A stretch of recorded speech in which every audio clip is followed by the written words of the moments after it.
Bon, nous sommes dans la dernière semaine avant le début de la Coupe du Monde. Et devinez quoi? Il se fait que l'équipe nationale de l'Iran serait contrainte souvent après chaque match de repartir au Mexique, puisque actuellement ils sont hébergés au Mexique, compte tenu de la guerre qui oppose l'État islamique, c'est-à-dire l'Iran et les États-Unis. Il y a quelques différends entre ces deux pays. Et donc, compte tenu de ce différend, l'État américain refuse donc, ou du moins ne veut pas que les Iraniens, après chaque match, puissent siéger ou du moins être hébergés sur le territoire américain. Franchement, quand je suis tombé sur cette information, j'ai été profondément touché, quoi. Franchement, les gars. Comment une Coupe du Monde ou bien comment dirais-je, le football qui a pour habitude de réunir tout un peuple, les moments où tout un peuple devient un, c'est à ce moment il y a des subdivisions encore, il y a des distinctions de race et autres, tout ça là, compte tenu des guerres. Mais même s'il y a les guerres comment, même s'il y a les conflits comment entre nous les peuples, le football devait être un symbole d'union en fait. Le football devait nous unir, le football ne devait pas nous diviser. Je ne sais pas si vous comprenez un peu. D'abord, ils ont refusé de siéger sur leur territoire. Les gars, ils n'ont pas refusé.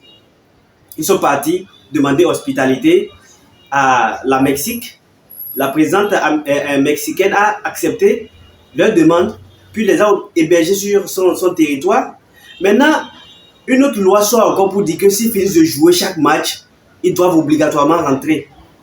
Vous imaginez les tracasseries, les fatigues. Donc à chaque fois qu'ils ont un match sur le territoire américain, ils doivent faire le déplacement de la Mexique aux États-Unis. Et après chaque match encore, ils doivent repartir au Mexique. Ça là maintenant, c'est inutile. Donc mieux vaut déclasser tous leurs matchs sur le territoire mexicain. C'est mieux comme ça. C'est mieux comme ça. Qu'est-ce qui prouve là maintenant qu'ils sont en sécurité? Rien ne prouve qu'ils sont en sécurité. Étant donné qu'il peut avoir, tout peut se passer sur le terrain à tout moment. Une fois qu'ils sont sur le territoire américain, tout peut se passer à tout moment. Donc c'est comme ça, la guerre c'est la guerre. Vous voyez? Donc c'est un peu ça. Le football est devenu une politique maintenant, quoi, en fait. Le football est devenu une politique jusqu'à ce que un État puisse avoir de la force sur une organisation qui est indépendante et qui est carrément indépendante. La FIFA est carrément indépendante des États, franchement. Maintenant, comment un État peut avoir de l'influence sur la FIFA? Ça, c'est politisé, hein, c'est à revoir, franchement. Les règles de la FIFA doivent être revues.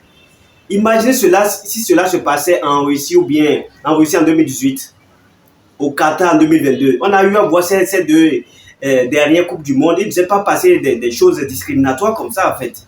Pas du tout. Franchement, le football est devenu quoi même au juste? Le football est devenu quoi même au juste? Et donc, c'était la vidéo d'aujourd'hui. De là, vous êtes, portez-vous bien. Et on se dit à la prochaine pour une nouvelle vidéo. Ciao!